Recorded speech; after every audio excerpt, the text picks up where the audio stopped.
कामोठे शहरामधील गेली 3 वर्षांपासून प्रलंबित असलेला पेट्रोल पंप हा लवकरात लवकर चालू व्हावा या हेतूने कामोठे मंडळ भाजपच्या सर्व पदाधिकाऱ्यांनी सेक्टर 18 येथे स्थित पेट्रोल पंपची पाहणी केली। यावेळी मंडळ अध्यक्ष विकास खरत आणि समाजसेवक रवी गोवारी यांनी पेट्रोल पंपचे मालक यांच्याशी फोनवर सर्व समस्या समजावून घेतल्या आणि त्या समस्यांवर उपाय म्हणून आमदार प्रशांत ठाकूर यांच्या मार्गदर्शनाखाली सिडको वन विभाग आणि पनवेल महानगरपालिका यांच्यासोबत बैठक घेऊन हा पेट्रोल पंप कामोठेच्या नागरिकांसाठी कसा लवकरात लवकर चालू करण्यात येईल यावर चर्चा केली। यावेळी पेट्रोल पंपाच्या विषयावर तोडगा काढून कामोठे शहरातील नागरिकांच्या सेवेत रुजू करण्यात येईल असा विश्वास भाजपच्या सर्व पदाधिकाऱ्यांनी दिला।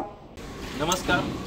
आज भारतीय जनता पार्टी कामोठा मंडळ याच्या वतीनं आज बरेच दिवस बंद असलेला 3 ते 3.5 वर्ष बंद असलेला हा पंप त्याच्यासाठी आम्ही बरेच वेळा भारतीय जनता पार्टी म्हणून अनेक प्रयत्न केले। तर आज खास आमच्या सर्व सहकाऱ्यांच्या वतीने इथे व्हिजिट देण्यासाठी आलो आणि याचे जे मालक आहेत त्यांच्याशी चर्चा केली की बरेच दिवस हा काम का बंद आहे।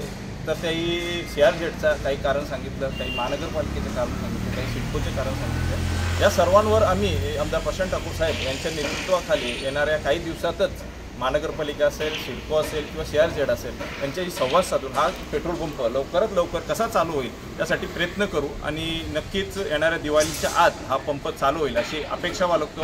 आणि येणाऱ्या काही 2 ते 3 दिवसात आम्ही या मीटिंग्स अरेंज केलेल्या आहेत। तर कामोठ्याला नक्कीच हा पेट्रोल पंप लवकरात लवकर चालू करून आम्ही देऊ। धन्यवाद।